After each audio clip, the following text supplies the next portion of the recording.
चलिए आज बात करते हैं कि स्ट्रेस हार्मोन किस तरह हेयर लॉस की वजह बनता है, बाल गिरने की वजह बनता है। हेयर लॉस की वजह से जो बाल चले जाते हैं उन्हें उगाने के लिए हम हर हद तक जाने के लिए तैयार होते हैं। कोई इंफॉर्मेशन, कोई आर्टिकल, कोई रेमेडी नहीं छोड़ते। लेकिन हेयर लॉस की एक वजह जो बहुत ही अंडररेटेड है, जिसकी तरफ हमारा ध्यान नहीं जाता, वो है स्ट्रेस हार्मोन का ज्यादा हो जाना। स्ट्रेस हार्मोन जिसे कोर्टिसोल हार्मोन भी कहते हैं, जब आप स्ट्रेस्ड आउट होते हैं या परेशान होते हैं तो हमारे गुर्दों में मौजूद दो गदूदें, जिन्हें एड्रीनल ग्लैंड्स कहते हैं, वो ये हार्मोन को खारिज करती हैं, जिसकी वजह से कोर्टिसोल हार्मोन का लेवल हमारे जिस्म में बढ़ जाता है। ये बढ़ा हुआ हार्मोन हमारी बॉडी में मौजूद प्रोटीन्स की ब्रेक डाउन करता है, जिसकी वजह से आपके नाखून, आपकी जिल्द और आपके बालों में मौजूद प्रोटीन्स की ब्रेक डाउन शुरू हो जाती है और आपके बाल झड़ने लगते हैं। कोर्टिसोल लेवल अगर कम भी हो जाए तो फिर भी ये हेयर लॉस की वजह बनता है, मगर इसमें हेयर लॉस का जो पैटर्न बनता है वो डिफरेंट होता है। इसे हम एलोपेशिया कहते हैं और सर पर गोल बाल पैटर्न बन जाता है। 50 से 80% मर्द और 25 से 40% औरतें इसका शिकार होती हैं। अब स्ट्रेस की वजह से जो एड्रीनल ग्लैंड्स को शॉक लगा और जिसकी वजह से नॉर्मल कोर्टिसोल लेवल डिस्टर्ब हुए, उसकी वजह से हमारा इम्यून सिस्टम यानी कि जिस्म का मुदाफियाती निज़ाम डिस्टर्ब हो जाता है और जिस्म के खिलाफ काम करने लगता है। जिस्म में एक ऑटो इम्यून रिस्पॉन्स पैदा होता है और बॉडी शॉक में चली जाती है, और इस ऑटो इम्यून रिस्पॉन्स की वजह से जो एंटीबॉडीज पैदा होती है वो हमारे जिस्म में मौजूद टिश्यूज को खाने लगती है। स्पेसिफिकली ये आपकी बालों की जो रूट्स हैं, उसकी जड़ें हैं, उनको खाने लगती है। और अगर हम जुबान में कहें तो आपकी बॉडी अपने ही खिलाफ काम करना शुरू हो जाती है। वो आपकी हेयर रूट्स में मौजूद प्रोटीन्स को खाने लगती है, जिसकी वजह से आपके बाल कमजोर हो जाते हैं। एक सीरियस ऑटोफेजी प्रोसेस शुरू हो जाता है और ये सब हार्मोनली हो रहा होता है। शुरू में तो आप इसे नहीं देख पाते, लेकिन इवेंचुअली आपके बाल गिरने लगते हैं।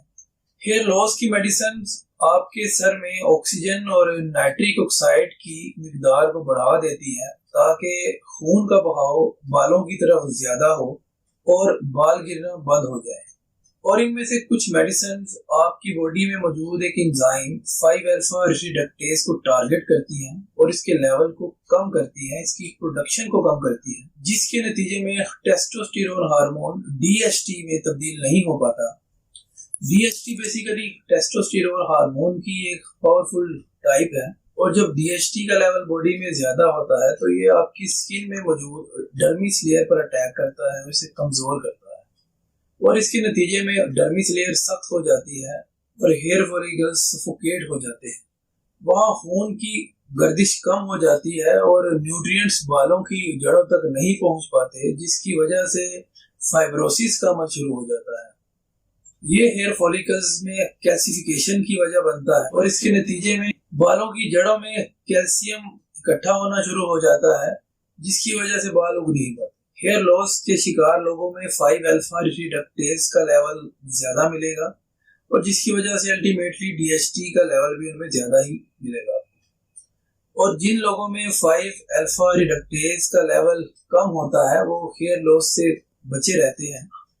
इसीलिए ये कहना गलत नहीं होगा कि 5-अल्फा रिडक्टेज का लेवल ये डिसाइड करता है कि आप हेयर लॉस का शिकार होंगे या नहीं। अब बात आ जाती है इंसुलिन और ग्लूकोज की। बॉडी में बढ़ी हुई इंसुलिन 5-अल्फा रिडक्टेज के बढ़ने की वजह बनती है।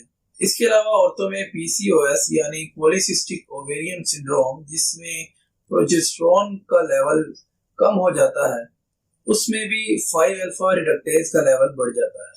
स्पेसिफिकली मेनोपॉज में, क्योंकि मेनोपॉज में प्रोजेस्टेरोन का लेवल कम हो जाता है और ये वजह बनता है बॉडी में 5-अल्फा रिडक्टेज के लेवल के बढ़ने की, और ये वजह बनते हैं एलोपेशिया की। बाल अपनी सख्ती खोने लगते हैं, बाल पतले हो जाते हैं, और इस एंजाइम को रोकने के लिए आप फौरन से जो इकदाम कर सकते हैं उनमें low carb diet, refined grains, मैदा, पास्ता, इन सब का इस्तेमाल आपको कम से कम करना होगा। इंटरमिटेंट फास्टिंग को अपनी जिंदगी का हिस्सा बनाएं, इस पर पहले भी बात हो चुकी है। हेयर लॉस मेडिसिन लेने की अगर नौबत नहीं आई, यानी अगर आप हेयर लॉस की इनिशियल स्टेज में हैं, तो आप अपनी जिंक इनटेक पर ध्यान दें। इसके अलावा असेंशियल फैटी एसिड जिसमें DHA, ओमेगा 3 फैटी एसिड और GLA जो ओमेगा 6 फैटी एसिड है, उसके इंटेक को ज्यादा करें ताकि आपके जिस्म में इन फैटी एसिड्स की कमी को पूरा किया जा सके और आप हेयर लॉस से बच सकें। ये एसेंशियल फैटी एसिड जिसमें DHA और GLA और इसके अलावा जिंक, ये सब 5 अल्फा रिडक्टेज के नेचुरल इनहिबिटर्स हैं और आपके हेयर लॉस को रोकते हैं। क्या आप हेयर लॉस का शिकार हो सकते हैं? इसको जानने के लिए एक बहुत इजी सा टेस्ट है। आप एक अंदाजे से 60 से 80 बालों को खींचें। अगर 5 से 6 बाल टूटकर आपके हाथ में हो जाए तो ये बिल्कुल नॉर्मल है, लेकिन अगर इससे ज्यादा 20 या 30 बाल आपके हाथ में आ जाए तो ये एक इंडिकेटर है कि फ्यूचर में आप हेयर लॉस का शिकार हो सकते हैं और आपकी बॉडी में कोर्टिसोल का लेवल ज्यादा है। एसेंशियल न्यूट्रिएंट्स की कमी है और आपको इस पर ध्यान देना चाहिए इससे पहले कि बहुत देर हो जाए। और इसके अलावा अगर सर के पीछे या मिड सेक्शन में बालों की थिकनेस ज्यादा है और फ्रंट के सेक्शन में बाल पतले हैं तो ये भी एक इंडिकेटर है कि आप फ्यूचर में हेयर लॉस का शिकार हो सकते हैं। हेयर लॉस के बारे में अगर आपका कोई सवाल है तो कमेंट सेक्शन में जरूर पूछिएगा। इस वीडियो के बारे में फीडबैक जरूर दीजिए। अपना और अपने प्यारों का ख्याल रखें। तब तक के लिए अल्लाह हाफिज।